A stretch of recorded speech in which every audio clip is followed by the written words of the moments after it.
Hey everyone, this podcast is part of Story Mode, the podcast network of Gamefully Unemployed. You can support us and gain access to other great exclusive podcasts at patreon.com/gamefullyunemployed.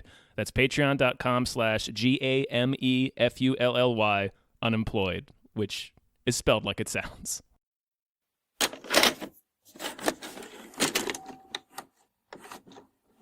Hello, everybody. Hey everyone, My name is David Bell, I'm Tom Ryman. and this is the We Just Watched Year-End Review. The year-end spectacular. Cue the music, Tom. Cue the music. I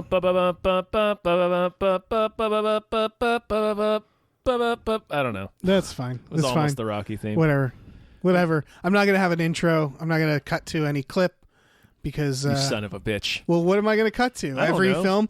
Guys, we got, what is this, 13 films. Well, let's explain what we're doing. We're 13 films. Yes, let's explain. Okay. We decided for our last episode of the year. I think this is going to be literally the last podcast. I think this will be year. on New Year's. Eve. Something like that, yeah. Happy New Year's. Happy New Year's. Happy New Year's Eve. If you're going to drink, make sure you drive home as fast as you can. Yeah.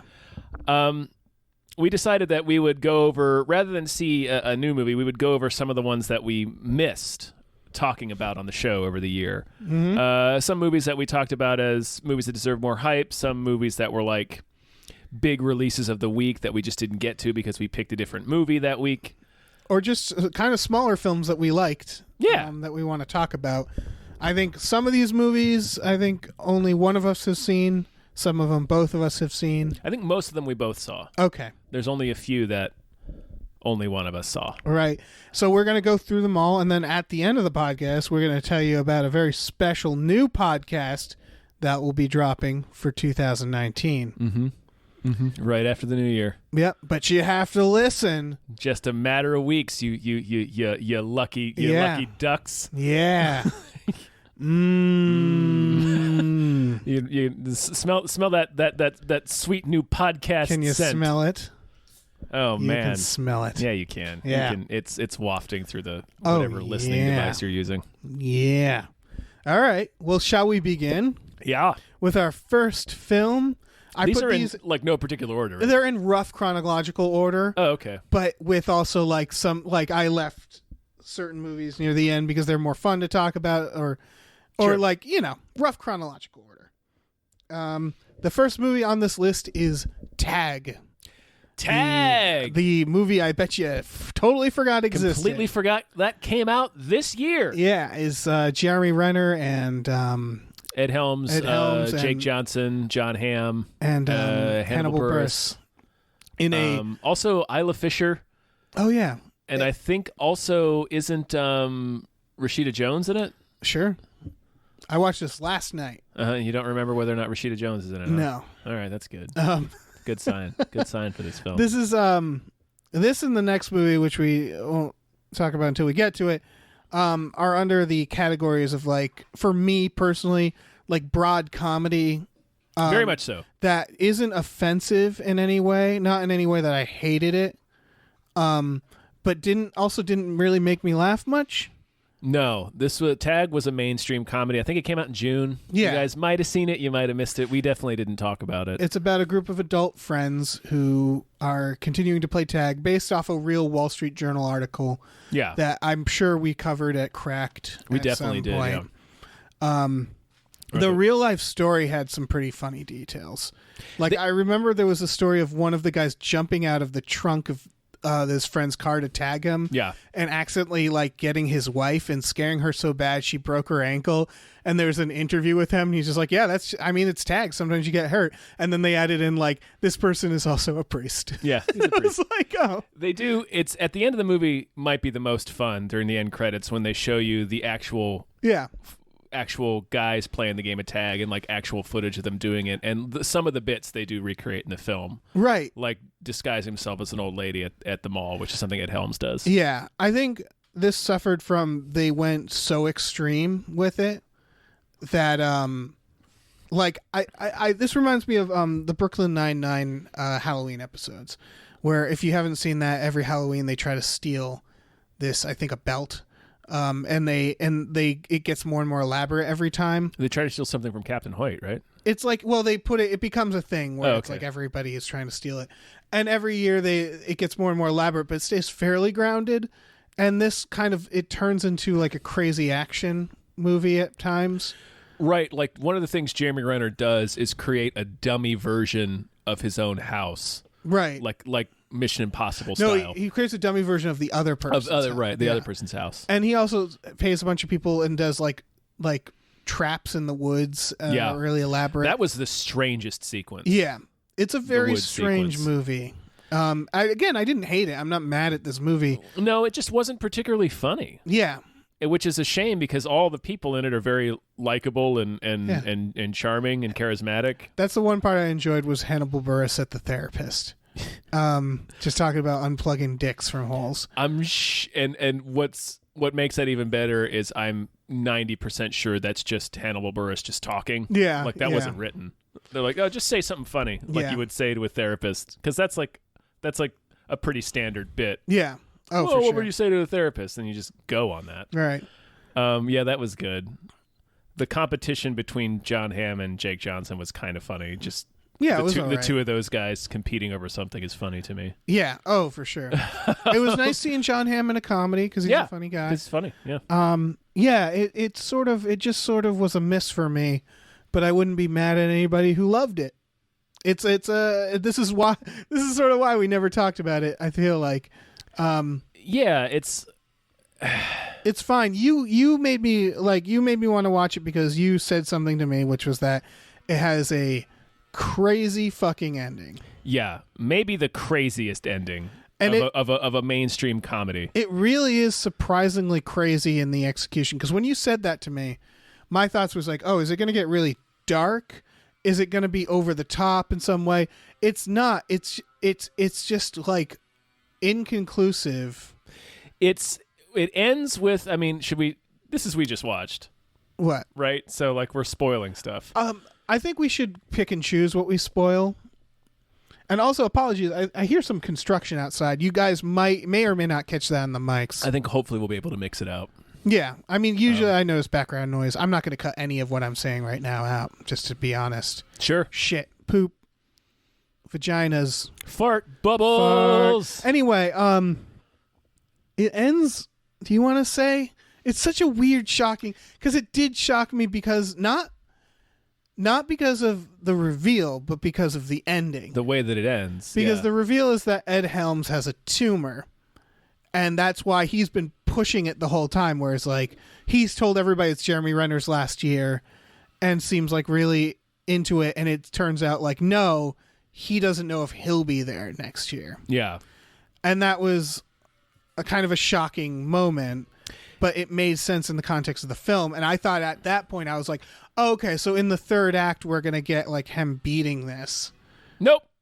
The movie just ends with them playing tag in the hospital. Yeah, because he passes out because of the tumor. Yeah. And then he has to go to the hospital, and that's when he reveals it. And then they all just play tag. Yeah. And he's just like there in his gown, like, yeah. And then it fucking pulls out, and it's done. And I was like, wait, are you not going to wrap that up? Yeah, you're not going to tell us whether or not he beats cancer? Yeah. It's such a strange way to end a comedy. Yeah, well, that's the thing, is I get it.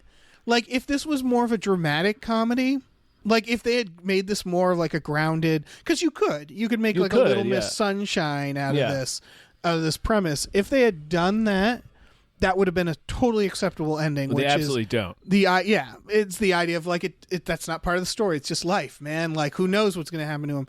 But up until that point, it's such a broad comedy. It's very It is zany. Yeah. Yeah. It is broad in every sense of that term. Yeah, and it's like I guess a cliche comedy. It's that where it's like by the rules of this movie, they're going to tell us how this works out for him because we're doing the romantic stuff. We're doing all the B plot, all the human story stuff is pretty straightforward. Yeah. So yeah, that was, I don't know, that was it was a paint by numbers mainstream comedy with a shocking ending. Yes. Yeah, with a shocking in a way that I didn't think was going to be, where it's like subtly shocking. Yeah. It's like really? Like, all right. Yeah. It's Yeah. It's a weird way to end the film. Yeah. So that's Tag. Tag, everybody. The next movie, unless you have any more Tag thoughts. Got no more Tag thoughts. Next movie Closing the book on Tag. All right. Very similar movie in my head, which is Game Night. Game Night. Yeah. This was early in the year, beginning of the year. Mm-hmm. It's another one of those broad comedies that's a less original premise. This reminded me of like The Man Who Knew Too Little, the Bill Murray movie. Somewhat. I mean, it's a unique spin on it that we haven't seen yet. Well, I thought The Man Who Knew Too Little was that, because the premise is that it's people who are having a game night with friends. And and they don't realize the game is real. Yeah, and they don't realize the game is real, and so they act brave because they don't realize it, which I think is a bit in a lot of things. Yes. And that's the premise of the movie. I don't remember much else. I remember their neighbor, played by Jesse Plemons. Yeah, he's really great in it. Yeah, I remember him being really good funny. in it. But I again remember not really getting many laughs out of it. Oh, I'm the opposite. I really liked Game Night. Oh, okay. I've watched it a few times. Maybe I should watch it again. I mean, if it didn't it didn't really. If it didn't bust you up the first time, then I don't know why you'd watch it again. I thought it was really funny. Yeah, again, I don't dislike it in any way, and I've heard a lot of people say it's funny. That's why I'm saying I should watch it again, because maybe I was just in a bad mood. You know what I mean? It was as simple as watching it, and I was just like, oh, that was fine. Like, I wasn't like, this is bad. It didn't do the thing that... I didn't laugh much, that's all. It was the same... It's John Francis Daley and one other guy, I forget. It's the same writing team that did the Vacation remake and also Horrible Bosses. Oh, okay. I really like Horrible Bosses. I liked Horrible Bosses. I liked Game Night. I didn't like Vacation, because I think Vacation goes... We have that on record. Yeah. It goes too crazy. Like... Horrible Bosses and Game Night still managed to stay relatively grounded. Sure. I mean, it's a comedy, so it's like, Right. This is one of those comedy styles where I always think, like, I bet I could write one of those, because they don't take, in terms of like character and story, it's one of those where like there's not really a deep emotional arc for anybody. No, it's three couples, and each couple has a bit, basically. Yeah. Each couple has a miniature arc that they have to get over. Right. And it works out fine. I mean, it's about what I would expect from a mainstream comedy. In terms of story and character development. So is the game real? I guess we shouldn't spoil it, because I remember it had a few twists, which might be fun if you're watching it. Like, it's not, this isn't fucking Fight Club or The Game. Or The Game, yeah. But like, I remember it having a few twists that were delightful or entertaining, so I don't want to spoil anything like that. Everyone's really funny in it. Yeah. Jason Bateman is I always enjoy him. Yeah. Although after seeing The Gift, I want to see him more play a bad guy. Like a legit jerk. Because he always plays a kind of a jerk in comedies. Like the jerky funny guy. You're on his side, so you want him to be a jerk to people. Right, but I want to see more of him being a legit... If you guys haven't seen The Gift, watch The Gift. Both of The Gifts. The Sam Raimi one and the new one. And the new one. Yeah. The Gift... It's written and directed by Joel Edgerton. Yeah. Who was stars in it. The Gift is a real surprise film. It's not this year. No. But it reminded me, it has kind of an Old Boy type of twist to it. It has one of those movies where it's like you're watching it and then you leave and you're like, I was not emotionally prepared for that twist. No, it was really good. Yeah. And he's he's so good at being an asshole. Yeah, he is. That's a very underrated film. It is, yeah. Now I want to see again. Yeah. Everybody see The Gift. Yeah. I'd say watch Game Night too. Watch Game Night. It's fun. There's nothing wrong with it. It's great. Kyle Chandler plays a good, aloof, douchey older brother to Jason Bateman. Oh yeah, I forgot he was in it. Yeah. Yeah. It's been a while since I've seen this one too, so it's all coming back to me. Okay. Is that it for Game Night? Yeah, a lot of fun. We don't have to rush anything. A lot of fun cameos in Game Night. Who do we got? I'm not going to name them because it would take away the fun. Oh, okay. But there's a lot of fun cameos in it. Give me a hint. Hint me. Dexter. Okay. That's one of the cameos. Yeah, it's just I think it's a fun comedy. Yeah. This next one, have you seen this one? The next one? Oh, you're not even looking at the doc. I'm not looking at the list. Next one is called Thoroughbreds. Okay, this is one of the ones I didn't see. Okay. This is man, I should have looked up the actresses' names because I feel bad because they're both very good in it. I know the lady witch from is The Anya Witch. Taylor-Joy. What's her name? Anya Taylor-Joy. Anya Taylor-Joy and the lady from Ready Player One. Oh, shoot. Yeah, okay. Tom's looking it up. I'm whipping this up. It's about two teenage girls who are forced to sort of hang out around each other. And I'm not going to spoil anything because Olivia Cook. They're both very good in it. And essentially they are forced to hang out together. They're both pretty wealthy. I think one of them's only pretty wealthy. And right away, the realization that one of them has is that the other one is a actual sociopath. She does not feel emotions whatsoever. And they kind of become close, and the rich girl has a stepdad that she does not like, and they decide to kill him. This is all trailer stuff. I'm not revealing much. And then they get Anton Yelchin to do it, or they try to get him, and he plays like a real loser. He's like dealing drugs to teenagers, and that's the premise. And like it goes in a great direction from there. It's a very good movie. It's pretty goddamn dark. And I would say it's twisty, but not at the same time. Like it's not like there's no like big twist reveals, but it just goes in a direction that you're not necessarily expecting. It's also Anton Yelchin's last movie. It is. It's his last movie, which is kind of sad to watch because he plays kind of a sad character in it. He's pathetic. Well, I don't want to spoil anything. At the end of the movie, you feel fine about where everybody is for the most part. But it's man, I don't want to say more than that. You should just go see it because it just goes in a really crazy direction. And yeah, this is one I don't want to spoil. Everybody should watch it. It's on streaming. It's like it just took me a while to watch it because I thought it was going to be dark and therefore I thought it was going to be hard to watch. Yeah. And it's not a hard to watch movie.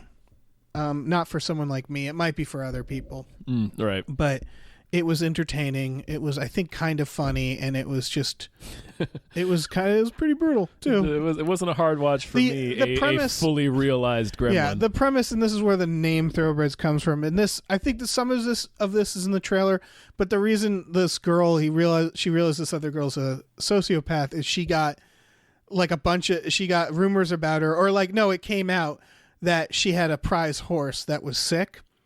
And instead of getting the vet, she slit its throat herself. That's the whole thing. She like cut its fucking head off because she describes like how hard it is to do that, and she had like step on it, and so like that's like one of the establishing premises about her. Sweet. Yeah, it's real good, real good movie. Everybody see it.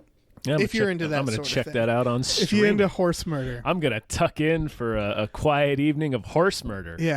Yeah, it's great. It really is. I really enjoyed it. Horse violence. It has a really good one-er shot. It's just a stationary shot, but it's fucking great. Sweet. Yeah. All right. Next one is The Endless. Ooh. That was this year, right? We haven't talked about it? Yeah, no, we haven't. Well, it was a movie that deserved more hype. It was. It's the directors of Spring. If anybody's seen that. And what's the premise? It's two guys who go, they grew up in a cult. Yeah, and they're two brothers. They escaped the cult as kids, and now that they're adults, they get a video sort of calling them back, except it's everyone they remember from when they were kids and they haven't aged. Right. That's the premise in the trailer. Yeah. And it's like a UFO cult. Yes. And if you watch the trailer, it's very clear that there's something to it. Yeah. Obviously, the cultists aren't wrong. The fact that they haven't aged. Yeah. Like nobody's aged since they left. I really enjoyed this film. It was really good. It's really, I'm really excited to see more from these filmmakers. Yes. I mean, they are perfectly fine as actors, but they didn't wow me as actors. Yeah. What was great about this movie to me was the direction, because it's sneakily an effects film. Yeah. Like they do the effects, it's micro budgeted, but the effects are very effective. And it's in the way that they chose to film them. Yeah.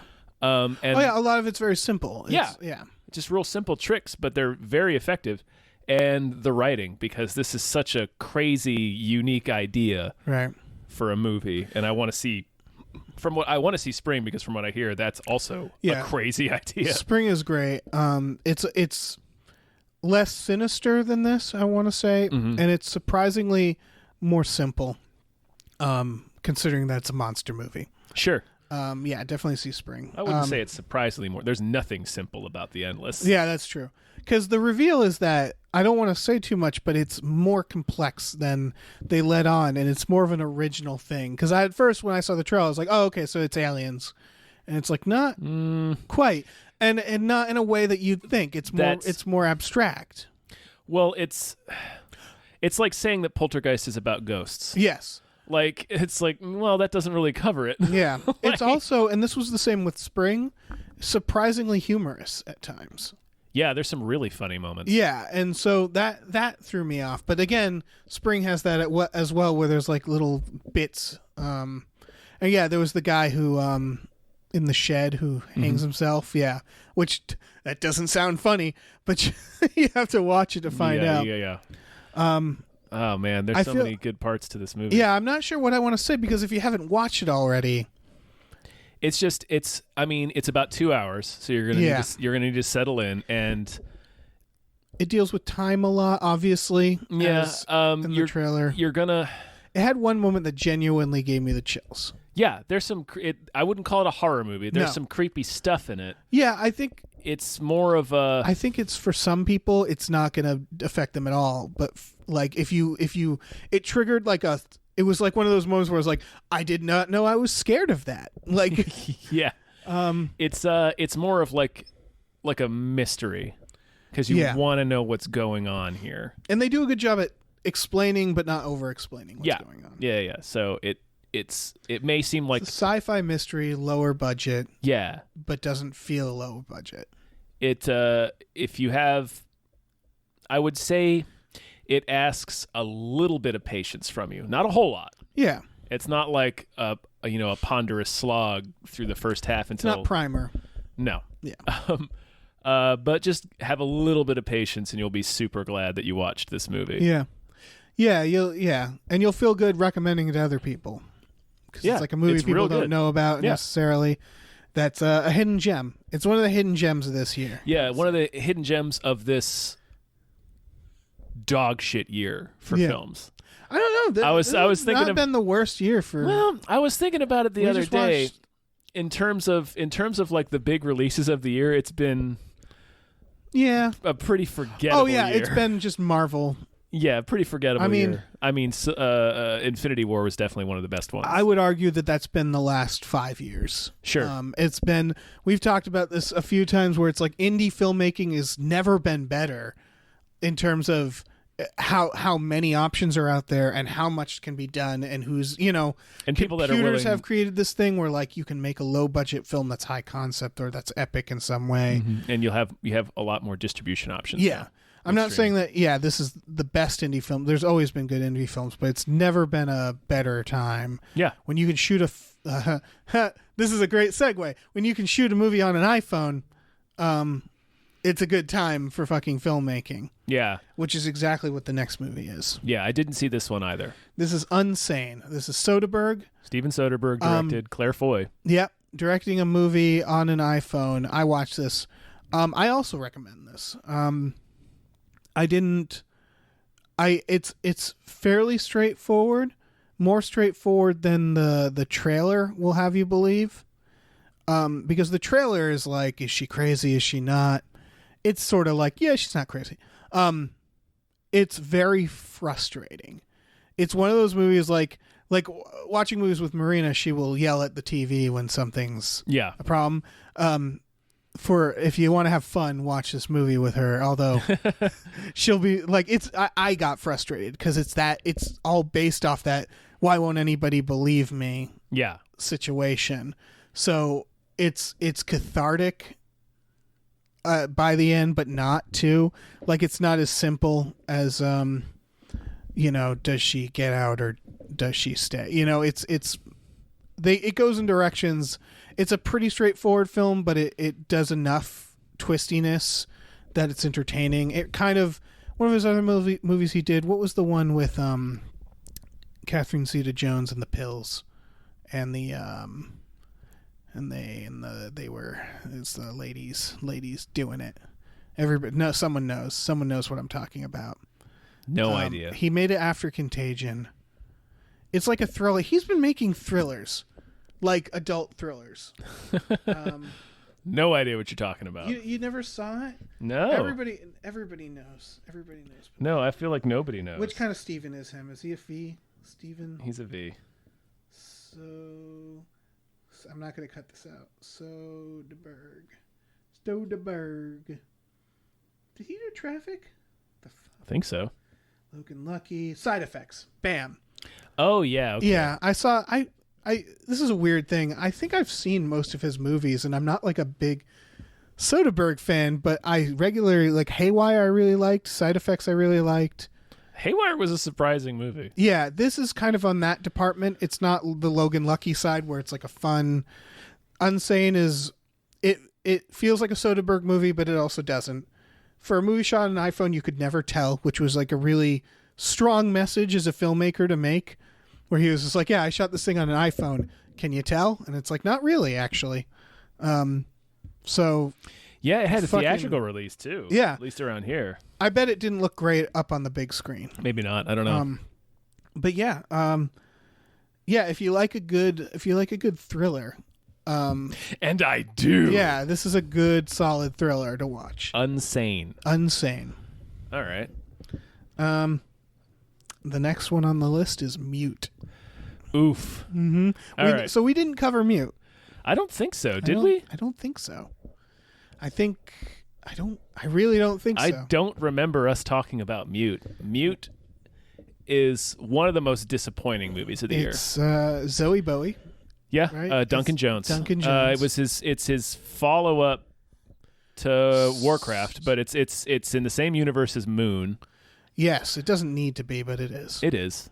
You see, the way it connects is you see all of Sam Rockwell's clones in a courtroom arguing for their rights, I guess. Yeah, it felt like it was like an afterthought where it was like shot the scene after the movie was done. Yeah. It is. Yeah, it is one of the most disappointing films of the year. I would say it's the most disappointing films of the year for me. I think. Probably. Like I had a lot of high hopes for this, although he has been hit or miss. That Jake Gyllenhaal movie was pretty fucking generic. Source Code? Source Code, yeah. I didn't mind it. Like I would watch it again. Like that's like a Sunday morning hangover movie, you know. It's a The Box type of movie. The Box. Oh shit. Yeah. But from the director of Donnie Darko. Yeah. The Box. Like he's been a fine director, but definitely Moon was. I really liked Warcraft. Well, it's funny. I liked Warcraft, except when you just said Warcraft, I was like, "Oh yeah, there's a Warcraft movie." Yeah, like I completely forgot. Everyone forgot about it. I enjoyed it though. Yeah, I don't know what I want for this director anymore because Moon was so fucking good. Yeah, and Mute is a movie that looks good. Yeah, it looks good. It's a mess. It's a huge mess. I don't even remember what the point of the movie was. It's like Blade Runner-ish. It's very Blade Runner-ish. It's a guy who can't talk. In the setting, yeah. Alexander Skarsgård plays a bartender who can't speak. He's having a relationship with one of the waitresses at the bar where he works. She disappears, and he's trying to find her. Right. Paul Rudd's in there. Paul Rudd is wildly miscast. Yeah, it's a shame because I like the idea of Paul Rudd doing something that isn't Paul Rudd. Right. But maybe he's just Paul Rudd. Well, it's not that he does a bad job of acting. It's all based on how we as an audience feel about Paul Rudd. Right. Well, it's not that he's a bad actor, it's that he's Paul Rudd. It's like Ryan Reynolds, where you haven't seen The Voices yet. No. But that's a really dark, interesting, original movie with Ryan Reynolds in it, but he's still Ryan Reynolds. Where it's like he's always going to kind of be Ryan Reynolds, but he knows how to pick the roles that works for that. This felt like a bad Paul Rudd role. It didn't fit. Yeah. it's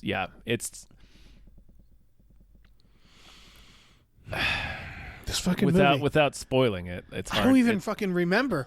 Like, this movie passed right through me, I think. I was bored during it, I remember. I don't remember anything. I remember there was a bowling scene, maybe. There's an extended scene in an arcade. Remember Paul Rudd bowling? Yeah, well, yeah, him and Justin Theroux are two former Army surgeons who went AWOL. Really? And they're now working as mob doctors. Really? Yes. There's like two different stories going on in this movie.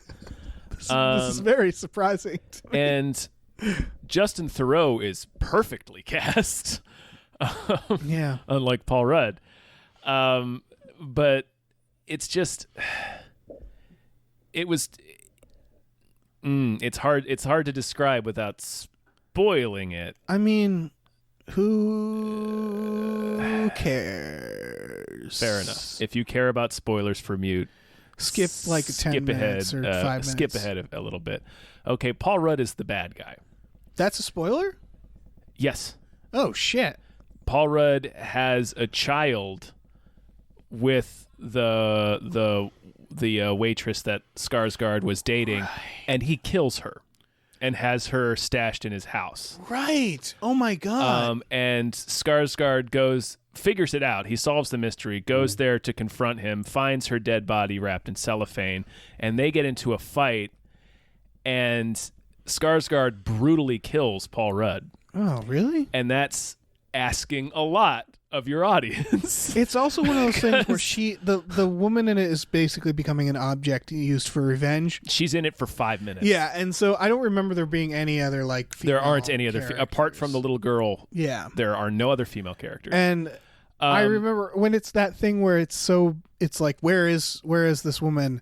Like, it shouldn't just. I remember being like, oh, like, oh, she's just dead. She's dead. She's been dead the whole time. Okay, like that's. And there was just the reveal was nothing with the build-up that was happening. Like, it just didn't. No, it seemed like unrelated, and it was just like it.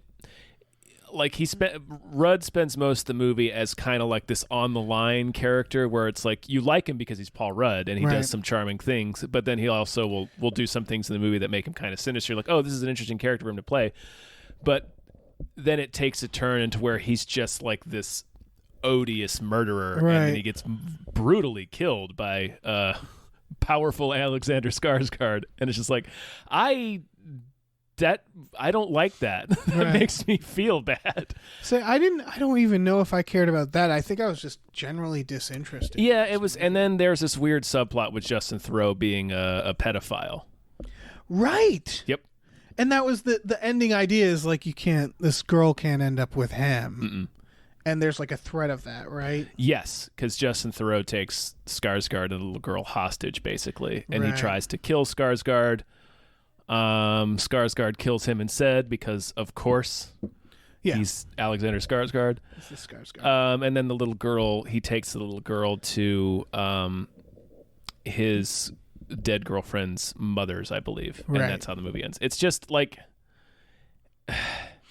It's not a very good mystery. Yeah. Like, it has the beginnings of a good mystery because it's like this futuristic tech noir thing, and it's like, oh, this guy who can't speak is trying to solve a mystery about this woman that disappeared. Like, oh, that's interesting. And that does nothing with it. It spends so much time on this plot line involving Paul Rudd and Justin Theroux and how they're like creepy surgeons, and Justin Theroux's like a just flat out pedophile. Right. They didn't need any of that. They didn't need any of it. It felt weird.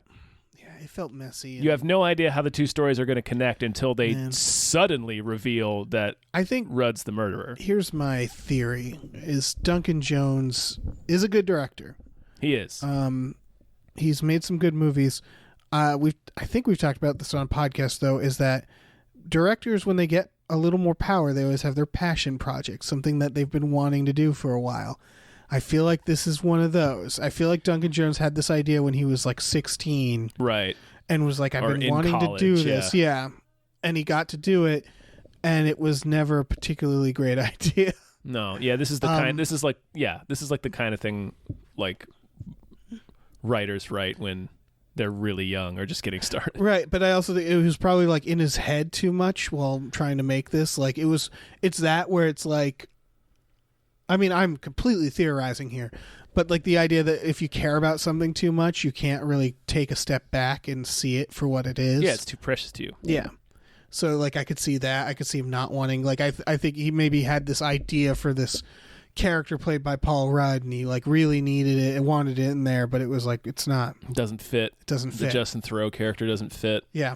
Like it should have all just been from Skarsgård's point of view. Right. It almost felt mute detective. It almost feels like the way a Guy Ritchie film works, or early Guy Ritchie, whereas there's all these pieces and you're like, how are these going to fit? And then they eventually do.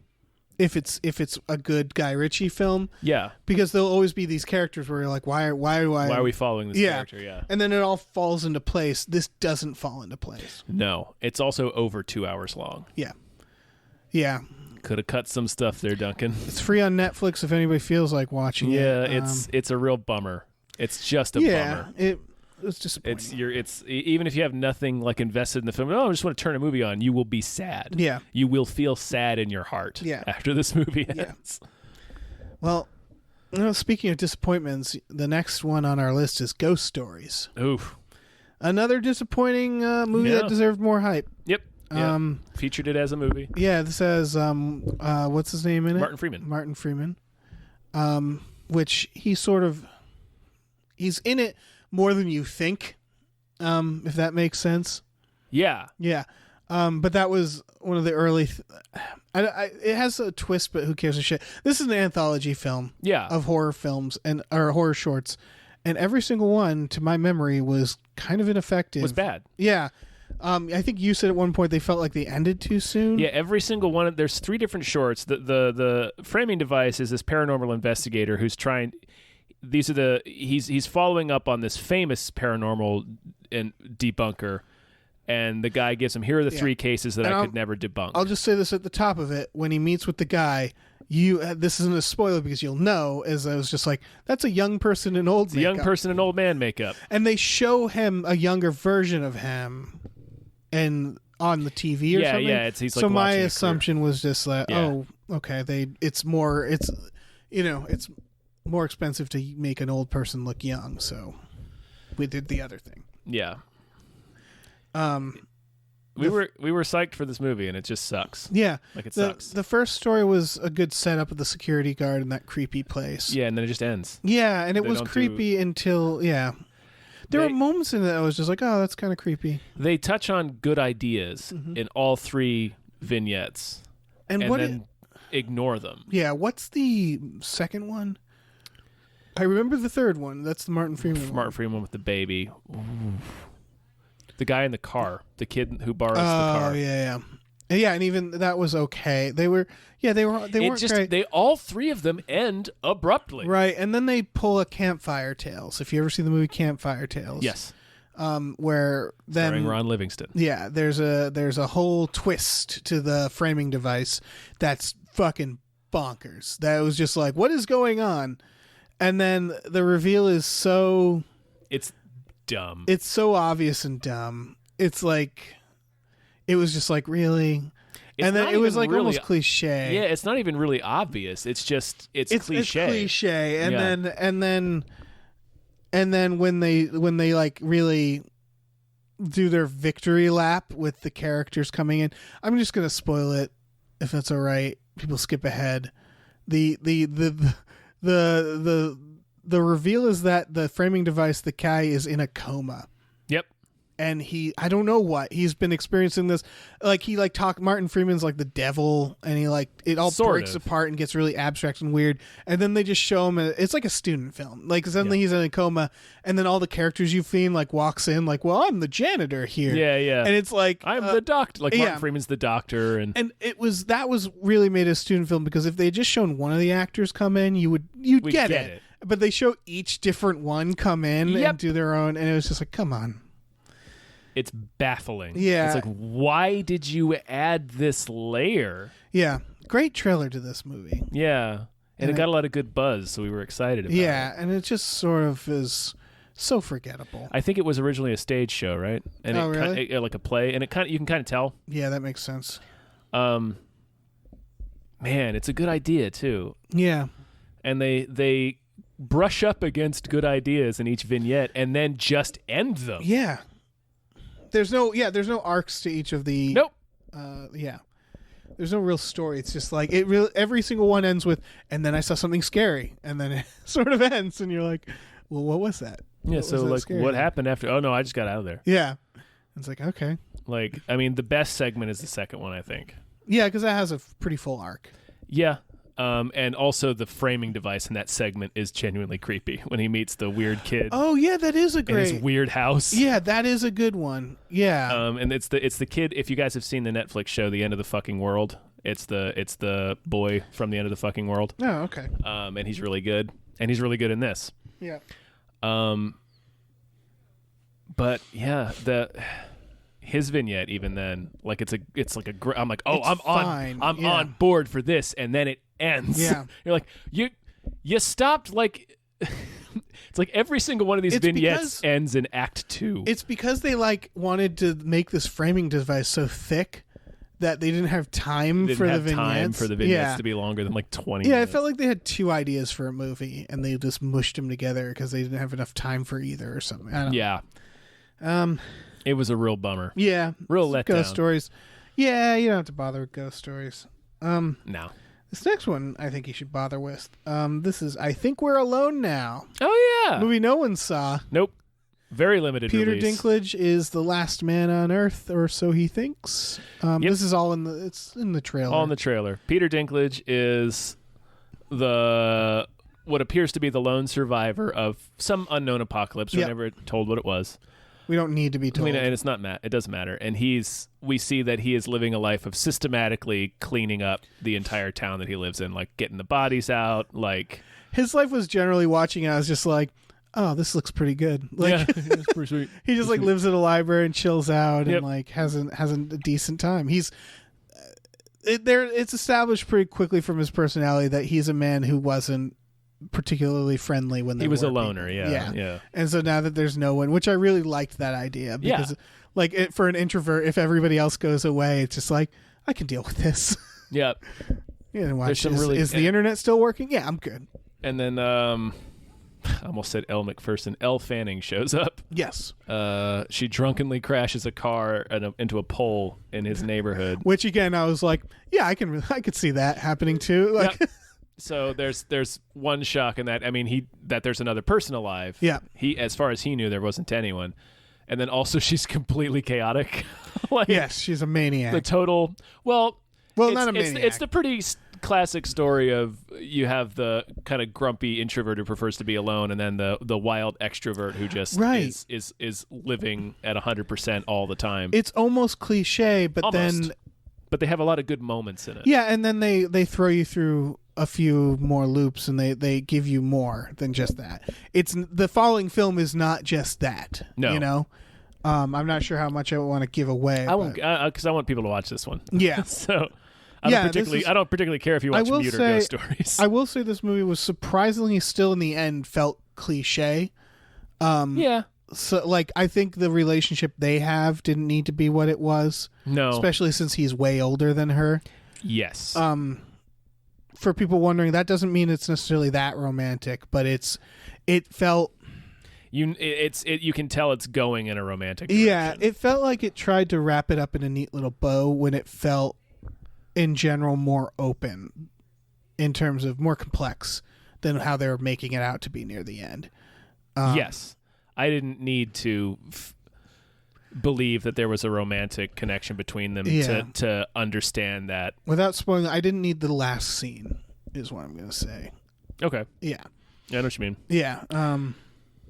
But that actually also describes one of the movie's strengths is that I didn't need. They kind of half-heartedly toss in a little bit of a romantic connection, but I didn't need it, like because I already believed that. Right. Those characters cared about each other. Well, it's also it's the easiest way to do it because it's the last two people on Earth, and it's like, well, what are we gonna do? Yeah. But it again, there's more to it than that. Yes. I loved how he was cleaning up the town, where he has a map and he does the X's. Does it one at a time. And he goes house to house and buries each one. And this is a movie where they don't say much, but you get it. They know that less is more. Yeah, including like by the end, you sort of know what happened to the world. Sort of. But you also don't, because you get it. You're like, okay, well, I got the gist. It's a lot of that. It's a lot of like that one house he goes to. Yep. And you're like, okay, they're not spelling it out. I don't think they do, but it was, maybe they do in that scene. But the point is that nothing needs to be like over explained in this. Yeah. And that I really appreciated that. Yeah. It's not a movie that thinks its audience is dumb. Yeah.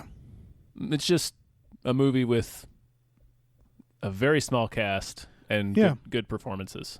Yeah, very good performances. And it's cliched in some ways, but also unique in others. It's definitely worth watching. Yeah, for sure. I still stand by, there's never been a movie or a show about the last person on Earth that sticks with it. That sticks with it. Yeah. They always add more people. Just have it be one fucking bastard. Yeah. The first half of I Am Legend is one of the best movies ever made. Right, and they should have just kept that going. And they should have just kept that. It always bugs me. I always thought there would be, and again, it's hard because it's really easy to make it a boring movie. Can you guys hear Marina in the background? Yeah, probably not. One of the I always thought a good Last Person on Earth was just like a movie about the last person on Earth, but they start finding like evidence that there might be one other person, and it's just the story of someone like trying to track somebody else across the world or something like that. I think that would be neat. It's really, I think it's the obvious reason, which is that what do you do with that story? It's a hard story to crack. Is. It's a tough one. It's just one person throughout the whole film. What are we on? Oh, what's the next one? Sorry to Bother You. Oh man! All right, I'm gonna just say spoilers. Yes, spoilers for Sorry to Bother You. Skip ahead. I don't know, 15 minutes. I don't. Who the hell knows? Skip ahead if you haven't seen it and go see Sorry to Bother You. It's available on streaming. Yeah, I think it's even. I think it's free on Hulu if you have Hulu. Oh shit! Yeah. All right. So. Horses. Fucking horse people. Horse people. This is a movie that does not go in the way. It's so great. It's so surreal and strange, and also it still manages to be very, very relevant. Yes. But it's like one of the best movies of the year. Absolutely. Yeah. It's social commentary in the most bizarre and surrealist lens. Right. Like it's, man, it is truly bizarre. We should have done a whole episode just about this one. We should have. But it's about a guy who's down on his luck, living in a garage, living in his uncle's garage, who gets a telemarketing job, which I related to because I've done that. I think a lot of us have. Yeah. And they have like the high roller area that they keep promising. It's like the top floor, yeah. And that's the premise in the trailer too, that you're just boy oh boy. Yeah. There's like commentary on like Elon Musk type people. That the fact that in the tech industry, on race. On class, on like San Francisco, the like the job like situation there. God damn. On how capitalism is essentially slavery. Yeah. Yeah. Because it's as he uses white voice, which isn't a big part of the film. Again, they make it seem like that's the big part of the film in the trailer. This is clearly one of those films that like, when the marketing department looked at, they're like, I don't know how the hell to sell this movie. Yeah. That's like the first 20 minutes of the film is the white Danny voice. Glover teaches him the white voice. Yeah. Oh my God. So happy you're here, Danny Glover. And he goes up into the fucking high roller area, and that's when he meets like the Elon Musk genius guy, the white boss guy. Oh yeah, it is Armie Hammer. Yep. And he becomes like a novelty to them, right? That's the rap scene. The rap, yes. Oh fuck. Yeah. Oh my God. Forgot about that. Oh yeah, it's at a party at Armie Hammer's house. It's this movie. Oh my gosh, it's consistently. Oh fuck. It's funny, but it's also really impactful, and just so fucking like you. It is one of the most unpredictable movies I've ever seen. Yeah, it's funny in a way that's like clearly playing off of dark ideas. Yes, but not so dark. It's more like relatable dark. Yeah. Where it's just like being poor. Yeah, it's like, oh, we're all really fucked, aren't we? Yeah, exactly. And it's making fun of the right things and the right people. Yeah. The reveal is that he like snort a drug at his house, and then he goes to the bathroom and he finds horse people. Yes, he finds horse people. Armie Hammer is creating horse people screaming to use for their lives. Yeah, horse people to use in his he's like the head of like an Amazon type place, and they want people to live in what are essentially company towns where you live in, and it's just slave labor. It's all about slave labor. It's also prison. Yeah. There's like many levels to this this particular piece of commentary, I guess. You're volunteering to live in what it's. They don't call it prison, but you can tell by looking at it, it's prison. Yeah. You just live there, and you wear the Globomex jumpsuit or whatever, and you get up, you do your Globomex job. It's they dystopian. Take care. It's Foxconn. It's, exactly. It's where like everything. It's the idea of like, hey, what if we let these tech billionaires go where they want to go? Right. It's like the Google campus. Yeah. But like expanded out to be like the company towns at the turn of the century that we realized were a terrible idea. Yeah, it's what Elon Musk is like, why can't we just do this? Like, yep. Well, see, because we're taking care of all their needs. It's like, but they're slaves, basically. And so he's trying to make horse people to be more effective workers. And that's the beauty of this movie, is that it's a commentary and all that stuff, but they knew they had to be funny, so they were like, we need to take it to another level. Right, because that's like, prisons and forced labor and horses. It's just like, oh, we're just working livestock. Yeah, exactly. And it's like, but it does it in such a fucking... It's like a South Park joke. My God. Like, it's like that, where they're like, okay, let's ramp this up. So these screaming horse people. One of them's Forrest Whitaker. Oh God, yeah, you're right.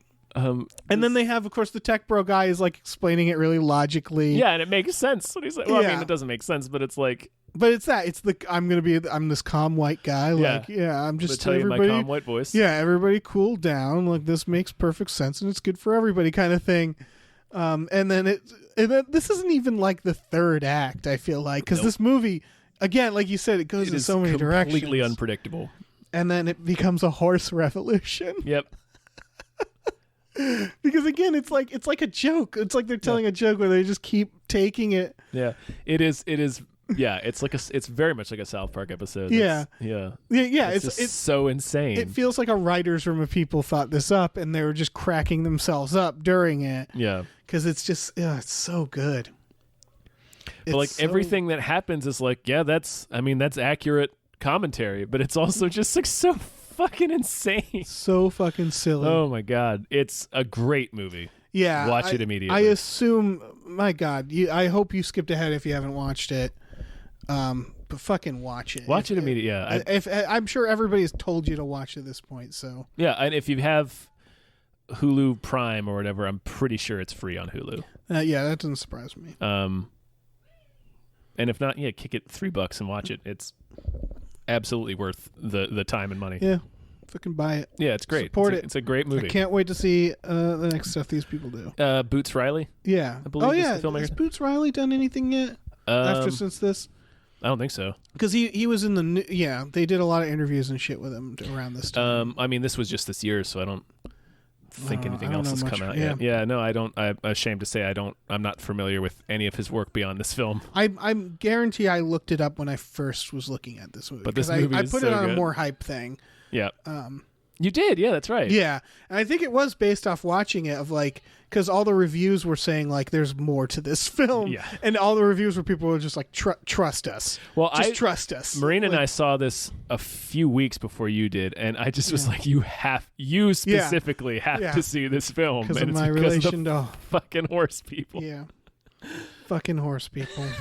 Just screaming horse people. So funny. It was Amalgamated Dynamics who did the horse people. Yeah, that makes sense. That looks like their work. Yeah. All right. Fucking sorry to bother you. This next one, we're going to switch tones up a bit. Hold the Dark. Oh. Yeah. Skarsgård. More Skarsgård. More fucking brutal ass, sinister Skarsgård. This is on the Netflix? It is. It's the director of Green Room and Blue Ruin. You're right, it is.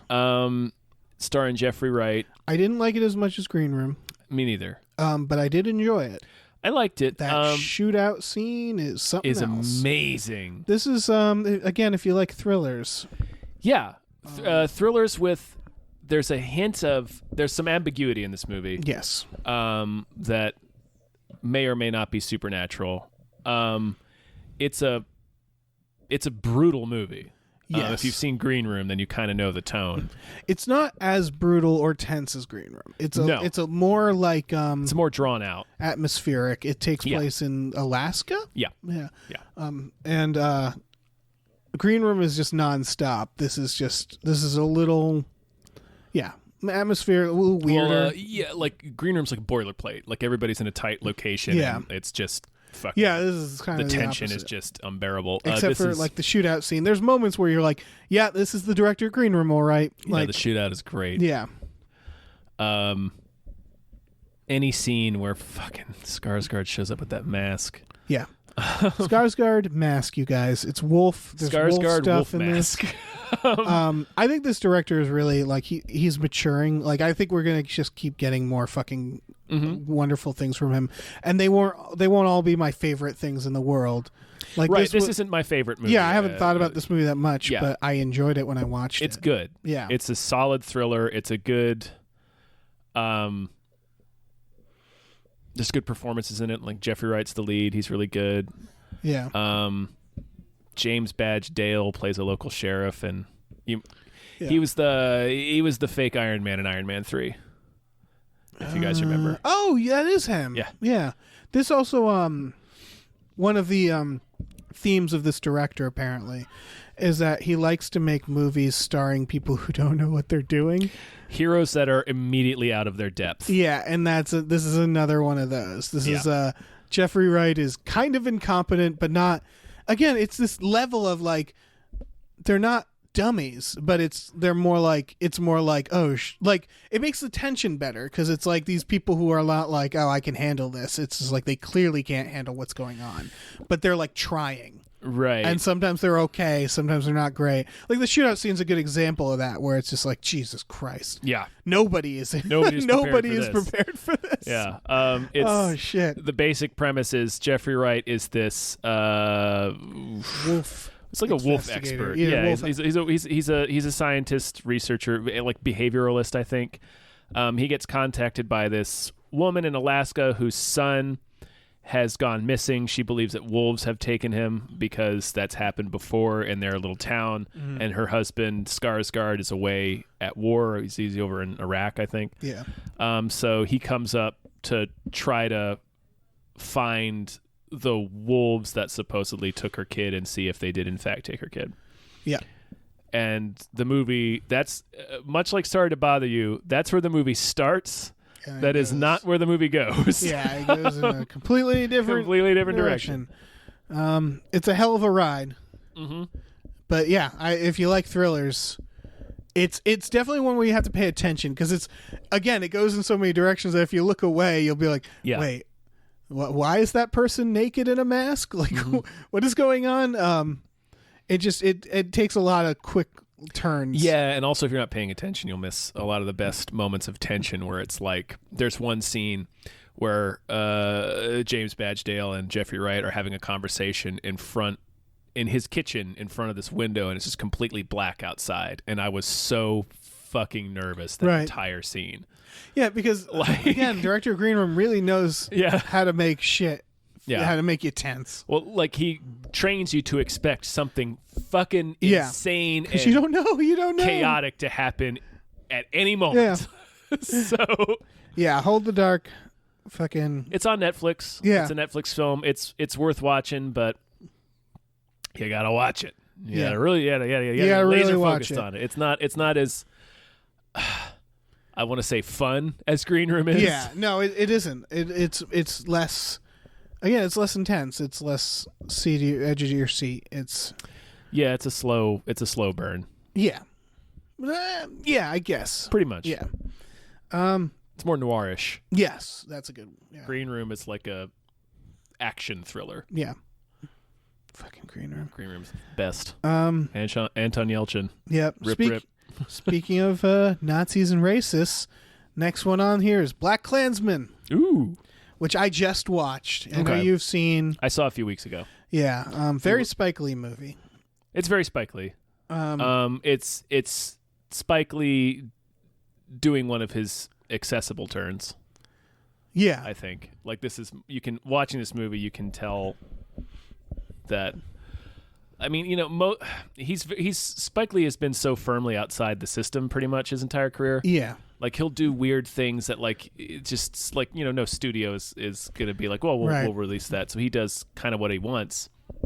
And this is one of those movies that just happened to line up where it's like, okay, this is right, like a quote unquote big movie. I don't know. It is, but it's also still made like Spike Lee's editing is always so weird. Yeah. Like the opening of this, beginning with Alec Baldwin, is so great. It's so great, Yeah. and it fits the tone of the movie, but it has nothing to do with the movie. Nope.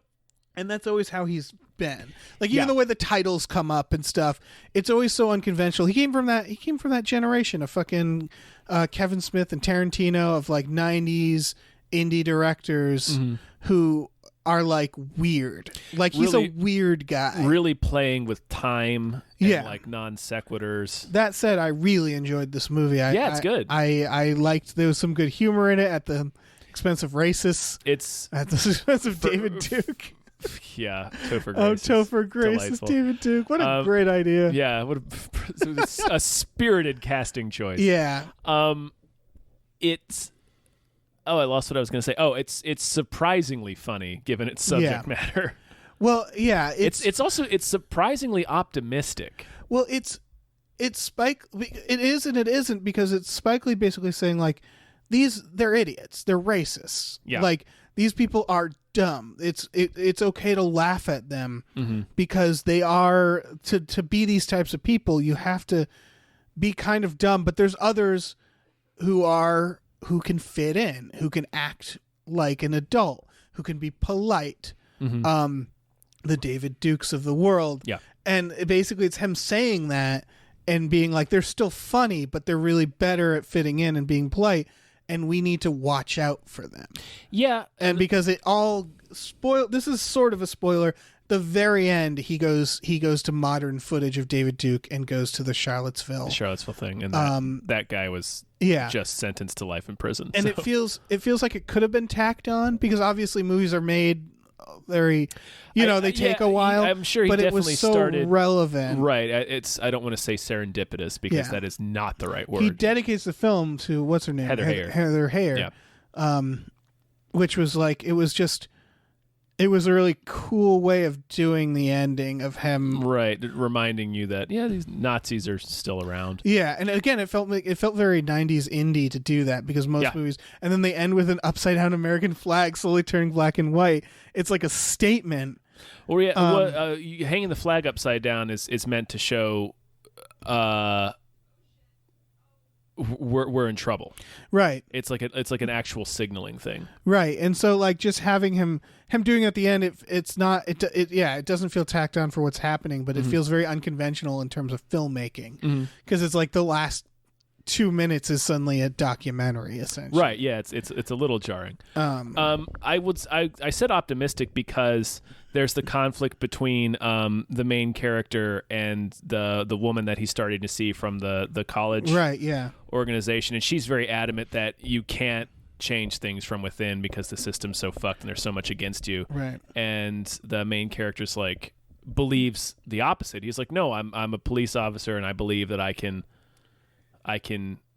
change the system from inside. And it seems to be agreeing more with him, because he finds there's only one racist police officer, right, which is which is not necessarily on average. Your average Spike Lee movie will have at least one racist police officer. Sure. Miracle at St. Anna, I think there was just one randomly back in World War II, just in one of the bunkers. Sure. Just New York cop. But like he finds a lot of allies. Yeah. Well, including Steve Buscemi's brother. Did you notice that? Yeah. That is Steve Buscemi's brother. Literally because Steve Buscemi's brother. I thought that was Steve Buscemi in makeup at first. So I was like, why do I know this voice?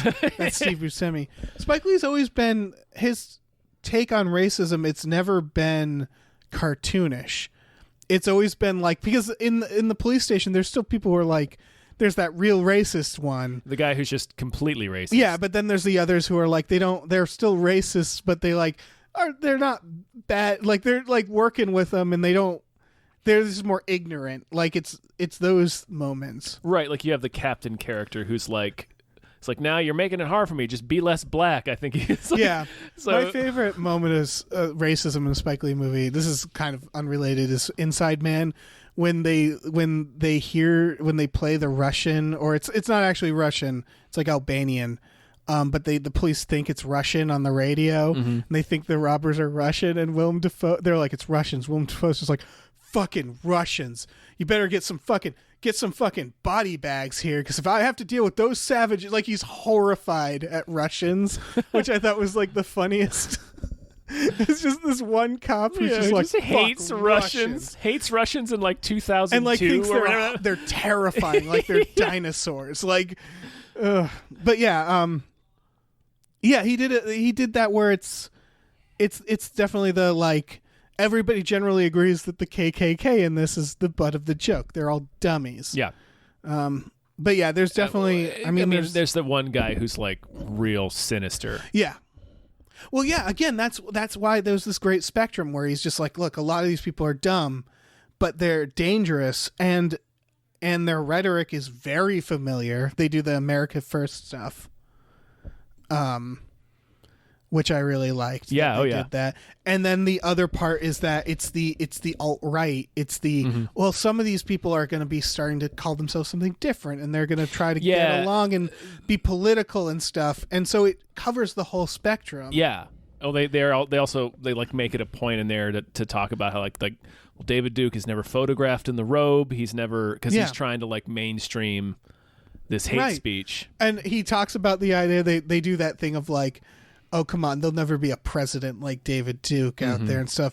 And that's basically what they're doing at the ending, because they're showing the spectrum again. They're showing these violent fucking racists that are represented by that one guy. Yeah. And then they're showing like Trump up there trying to be diplomatic, and that's what he's saying. He's saying like, this is the same shit. Yeah. The guy's wife was an incredible character. Oh yeah, the crazy racist wife. Yeah, because she's very sweet and stuff, but like when they're watching Birth of a Nation, it was just like, holy shit. Yeah. Oh man, that's a hell of a scene when they're juxtaposing. There's some. Yeah. I mean, it's Spike Lee, so like me saying, there's some real good filmmaking at work in this movie. He kind of explains it all too. Like it's one of those movies that I wish like people who didn't understand would see, because they do that with the Black Panthers, is they have them first infiltrate the Black Panthers, and it's this great moment of like, yeah, they have some violent rhetoric, but they're mostly just angry young people, and they do that great juxtaposition where it's like, this is what they're doing and this is what these people are doing. These people are basically like talking about their losses and talking about the real problems that has affected them. This person who was fucking lynched and killed by an angry mob, and being like genuinely horrified, versus these people who are just demonizing this other race of people, like shouting with glee at this cartoonishly racist movie. Yeah, they do a really good job at like, it's like I don't know, it's a really good film. It's good. They should show it in school. Yeah. you should be I don't know. Mandatorily watch this film. Yeah, they should definitely show it in school, and it's probably not historically accurate at all. No, it's not. I know one thing he did was he either had it take place earlier or later than it actually did, so that he could work in the the one scene where they're talking about like Dolomite and everything, because those movies didn't actually come out around the time that this story took place. I love that they did that, because then they have when they go to the door at the end, which also that's Denzel Washington's son doing a very similar shot that Denzel did in Inside Man, which I liked. With they're on a Segway shot where they're just which I like that Spike Lee is doing that. I don't know. It's that's embodies Spike Lee's style, where it's like his style can get so weird it breaks the fourth wall. Yeah. He'll have people just look at the camera and talk, like it's great. Even if it hasn't happened before and you're on an hour and a half in. I loved fucking and Do the Right Thing, where he does the Robert Mitchum hate and love speech with the gold knuckles. Yeah. Just right at the camera. It was great. Yeah. So BlacKKKlansman, definitely watch it. Yeah, definitely watch it. It's good. This next one is Cam on Netflix. I didn't watch Cam. You didn't watch Cam. Didn't get to Cam. Basic plot of Cam is it's a online cam girl who is trying to be the most popular. She's like fighting. She's like struggling against. She's like number 50 out of thousands, and she's trying to be number 1. Yeah. And one day she gets locked out of her account and notices that someone has taken over with the exact same face and setting and everything as her. It's her same house. And the mystery starts from there. It's basically, and this is all basically in the trailer too. Since you haven't seen it, I'm not going to reveal like where it heads from there. Thanks. It's kind of ambiguous, but it definitely goes into, because it was directed by a guy who did Cam stuff, and the main actress is actually, it was written by a woman who was an actual cam girl. Yeah. And it's very much like, it's fun. It is a fun peek into that industry. Like, cause it's similar to what we do with streaming, but it's obviously very different. You're right. There's some key differences. And so it's like a cool look into like the life of someone who's in sex work. And then how helpless you can be with the internet and harassment. At the same time, it's just a really solid thriller. I just really enjoyed it. That's a recent release on Netflix. Yeah, I recommend it. I recommend the shit out of it. If you don't mind some nudity, because obviously it's about this stuff. And it's a fascinating film. There's not too much to it. But I don't remember it being particularly long either, so it just felt like it's again, like we've said about a few of these, kind of going back to Unsane. If you like a good solid thriller that not necessarily is going to blow your mind, but take you on a nice fun ride, that's what it is. Cool. Yeah. So Cam. Watch Cam. All right, we're getting to the end here, you guys. We have 2 more films. All right, what's the next one? Roma. Alfonso Cuarón. I just watched this morning. New to Netflix. I'm gonna first say if you can see it in theaters, see it in theaters. I didn't. Yeah, I didn't get a chance to, but like halfway through, I was like, I really would have liked to have seen this in a movie theater. Yeah. What'd you think? I think it's very good. We haven't talked about this. We haven't talked about it at all, so this is a reel we just watched. Yeah. I mean, a lot of these have been. Yeah. It also weirdly falls in the category of it's pretty simple in scope. Yeah. It's just a single year in the life of this pregnant lady maid. Yeah. Working for a wealthy family in Mexico City in 1970. Yep. It's I mean, this reminded me, I'm trying to think, because there's an exact filmmaker I want to cite, but I can't think of them. It reminded me of an older style filmmaking. It reminded me of Dr. Zhivago. I think Dr. Zhivago only because there's this street scene, because Dr. Zhivago is like a fairly simple love story set in this grand time that's a lot of turmoil. Or it reminded me of almost Orson Welles with the cinematography, because it's a lot of very long takes. It's a lot of very long takes that are very simple in terms of the camera work. It's just panning or just or it's just like going from left to right, really really like a dolly shot left to right. And there's a lot of like there and back again moments where a person goes over here and then they go back and then they do this. And it's the stuff that you're seeing that makes it dynamic. But at times there's also a part where they pan through a window and there's a fucking crowd of, there's a riot outside. Yeah. So like it's a student activist getting murdered in the streets by insurgents. And that's what made this movie. I mean, this is a gorgeous movie. It is.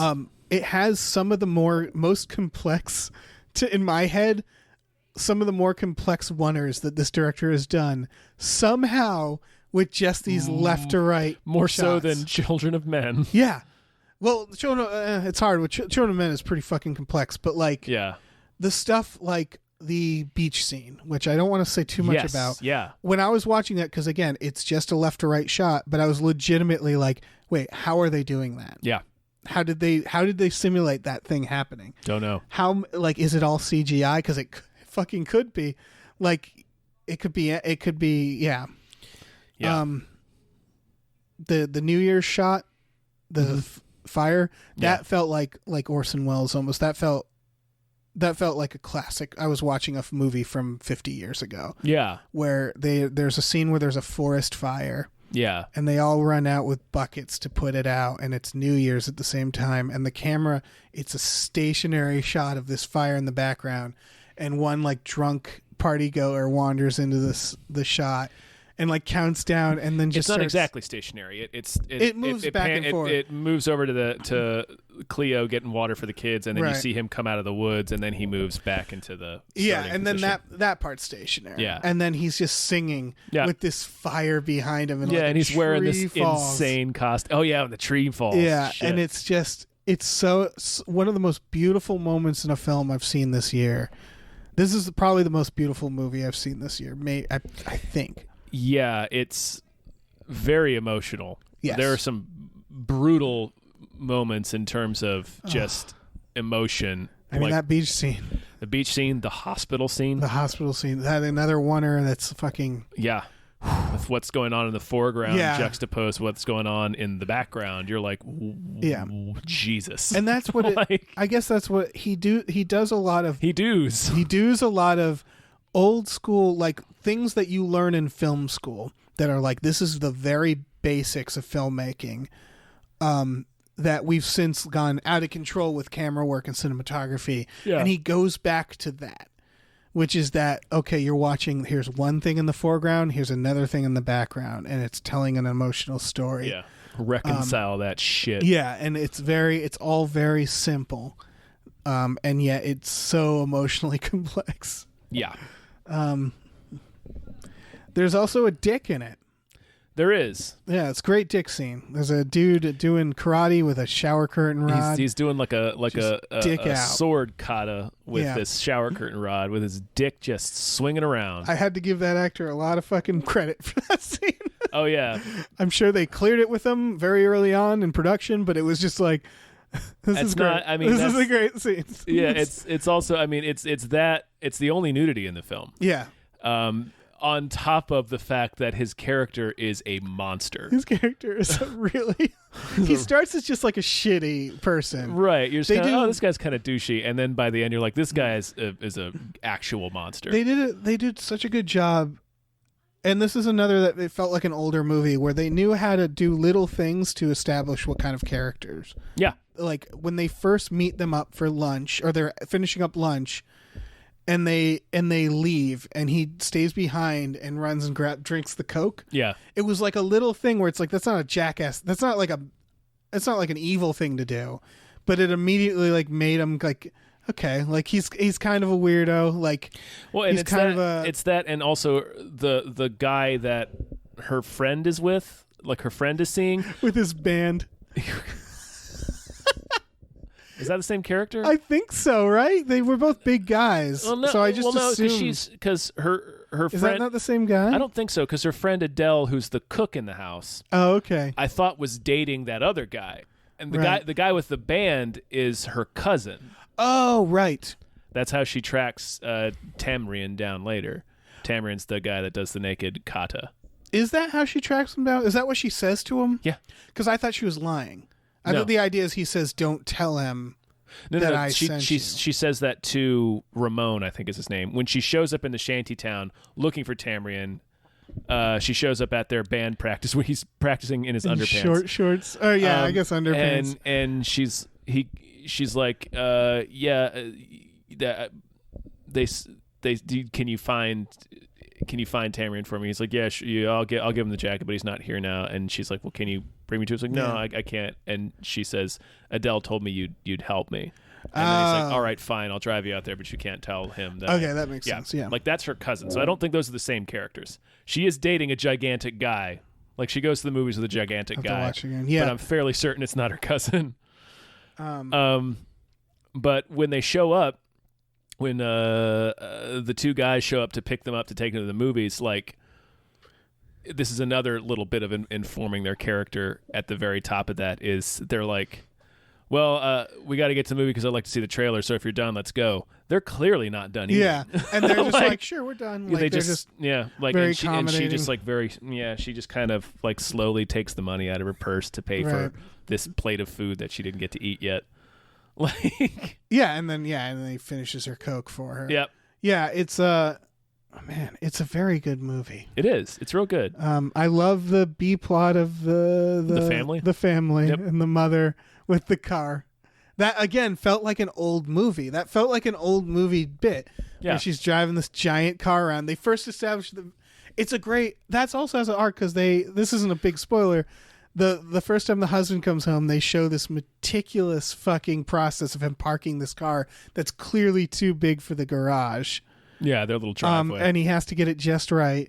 And then he leaves, and then she's just ruining this car because it's too big. Fucking smashes it all over the place. Yeah, and then the arc is then she gets a smaller car. It's a smaller car. Yeah. Well, it's also it's like she's like not over him, and then right. The car. It's like without spoiling too much, it's like it's a visual representation of the emotional journey she's taking. Yeah.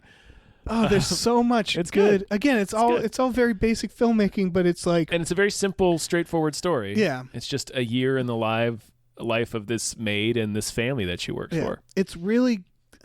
This is a every frame a painting quote about David Fincher, but I'm going to use here. It's just really good to watch someone who does a good job, who does their job really right. well. Where it's just like, this is just really good directing. He was the cinematographer for it too. Yes. And then again, the cinematography is very simple, but it's very fucking complex in this other. Technically speaking, there's some shit that I'm just like, I bet that was really hard. The forest fire, the setup is simple, but like the composition is very complicated. Yeah. And like the movement is not terribly complex, or at least doesn't seem so. That beach scene, I don't know. That forest fire as well is just like, because things had to happen. Like when that tree falls, it's like that's happening. Like that's what I love about this movie is that it looks like an indie film, but it clearly is made by a director who probably has a lot of money behind him and can like clear off entire streets and like. So it's just such a good movie. It's real good. Yeah, it's real good.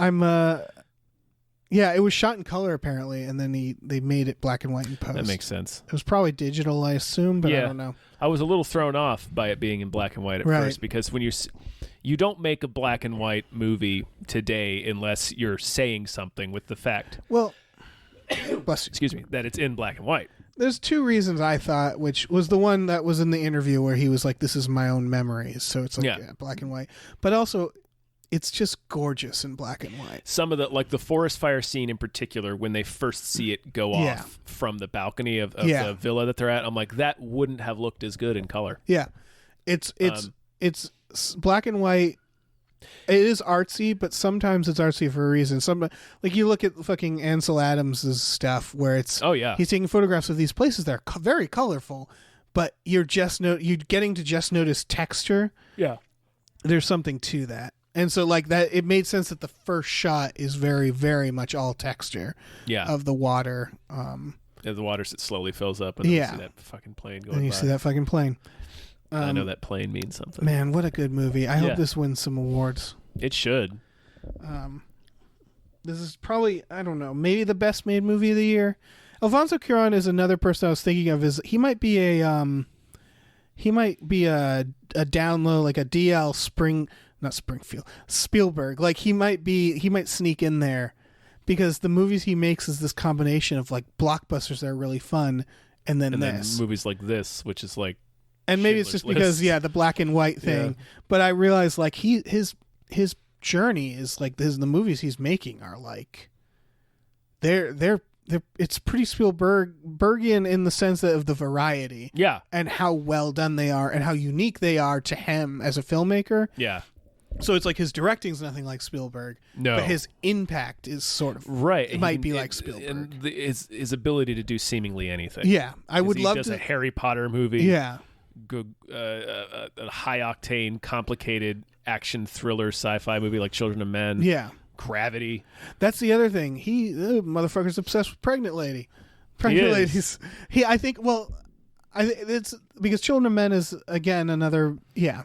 I did realize something is that if you're trying to tell an emotional story that's like thrilling, no better character to have as your main character as a pregnant woman, because like that's already a very dramatic starting point. Is it just, from what I can tell, it sucks to be pregnant. It really sucks. Yeah. And so having someone like especially that in the middle of armed conflict. Exactly. And so it's just that doing that is, I don't know. It's so tense. Yeah, Roma, guys. Everybody watch Roma. It's a little slow. You gotta just sit down and be with it. Yeah. You're like, all right, I'm gonna watch this movie for the next 2 hours and 15 minutes. Yeah, 15 minutes. Yeah. All right, our final film is The Clovehitch Killer. This is another one that probably not many people have seen. Yeah. Not a lot of advertisements for it. No, not particularly buzzy. It has average reviews from both critics and audiences. It is on streaming. Available. Yeah. The premise, which I think we talked about on a podcast, is it was definitely a movie that deserved more hype. Yeah, a boy who suspects that his father is a known serial killer who stopped killing 10 years prior. Yeah, dormant serial killer. Yep. It's pretty good. Yeah, I really enjoyed it. It has a great ending. Like the ending is amazing. Boy, yeah. If people should probably skip ahead. If I'm gonna try not to spoil too much, but it you think like there was a point where I was like, this movie must be ending soon, right? And it was like, nope. Oh, only halfway through. This movie also does a lot of things that you don't expect, which is hard to do with this type of film. It's surprisingly straightforward and not at the same time. Yeah. I loved they start him out in like a really hardcore Christian family and community. Yes. And they use that really well because one of the commentaries on this is how you can disguise yourself in righteousness in this community and be a predator at the same time. Yeah. Because no one questions things and there's a lot of shame. Yes. And so they start with that idea because obviously the first question is, why aren't you going to go to the police? And they always handle it in a way where it's like, it's either doubt, shame, or it's too late. Like it's something else. Like the moment it's the first time he's like, okay, I think he is. I think that's when he's like, hey bud, you want to go camping? And it's like, oh shit. Yeah. It's surprisingly not tense in that, like in the rear window sense, where it's like you gotta get out. Not in that sense. It's a mystery, and it's also the unpredictability, I guess. I don't know. You're not sure how any of the characters are going to handle certain things, even when it becomes clear what the mystery is. Right. And they start playing with the narrative. Like there's the scene where he's inside the house could easily have been a tension scene. Yeah. But since they show you the scene from two perspectives and they start with the less tense one, it's not that. It's more, the reveal is more just like, oh Jesus. Yeah. Great scene. Great. Yeah. He has a real Buffalo Bill scene. Yeah. Old would you fuck me scene. Dylan McDermott. Very well disguised in this movie. Yeah. They put a dad goatee on him. He's got a little bit of a belly. He plays so not a. You would hear, there's a movie about a guy who might be a serial killer, and Dylan McDermott's playing him. You're like, well, he's the killer. I just because I can see him being a murderer. But they don't play around with mystery too much. Not really. I just realized there's a final film we should mention. Oh yeah, Summer of '84. Yes. Which we can sort of lump in with this because they're two similar films, both with fantastic endings. Yeah, Summer of '84. I say I drifted off a little bit during the. It's more boring during the setup, the build up, but the execution is great. Yes. Summer of '84 is more of a Clovehitch is like a psychological drama thriller that's more about. I mean, there's some tension in it, but it's not that tense. It's not that tense. It's more about the characters and what are they going to do and their arcs. I would argue they purposefully go out of their way not to make it tense. Yeah. In the sense of characters' safety. Like they go out of their way to. There's the one part where she comes over and he takes her picture. Yes. It's just like yeah. Oh, you shouldn't be here. Yeah. But other than that, it's like they wanted us to focus not on that. They wanted us to focus on this kid. The turmoil that the kid is having. Summer of '84 is much more like an adult version of Goonies or like E.T. or something, where it's like, I think my neighbor's a monster, and then it gets really fucking gets really fucking real. It's a little bit more along the lines of Attack the Block, not completely, right, but sort of along the lines of it's a familiar kid trope type story. It's like, oh, there's aliens, and only us kids can stop them, and then it's like, yeah, you're good. You guys are like, there's people are gonna fucking die. People are gonna die. Yeah, and there are gonna be way intense consequences to this that you never even conceived of. Yeah. Both great movies to watch. They seem similar, but they're not. No. I would recommend Clovehitch over '84. Clovehitch is a better film. Yeah, only because Clovehitch from beginning to end, I was with it. Right. Summer of '84 doesn't have great dialogue, and there's some clunky moments, but the ending is so fucking good. Yeah, it is. That you really should watch it. Yeah. Fuck. Good year for thrillers. Good year for thrillers, yeah. I'll briefly mention one of the kids that's in Summer of '84 was in that film The Babysitter, which just sort of quietly came on Netflix. It's a Mick G film, so you might immediately be like, it's pretty fun. All right. I'll see it. I think Mick G, he's not a good director, but he has fun. He has a good time. He's not a terrible director either. Yeah. He more has bad taste. Yeah. And this film has a lot of bad taste in it, but it's like he calls himself Mick G. He does. It's a fun horror comedy. It's got some fun performances in it. I'll see it. It's only 80 odd minutes long, so it doesn't take much of your time. Okay. It's worth watching. Okay. But definitely watch it last of these three movies. Yeah. Man, if you had to, I'm just adding this segment in. If you had to do a top 5 of these films? Of all the films we talked about. All the films we talked about today. Yep. I don't know if I could do it. I introduced this segment, but like right now, the ones that I would recommend the most. Roma. Yep. Roma. I would recommend Thoroughbreds, The Endless, Sorry to Bother You, BlacKKKlansman, and The Clovehitch Killer. I think. Those are 6. Yeah, I know. I don't know if I can get rid of one. I'm not a big fan of lists, surprisingly. Yeah.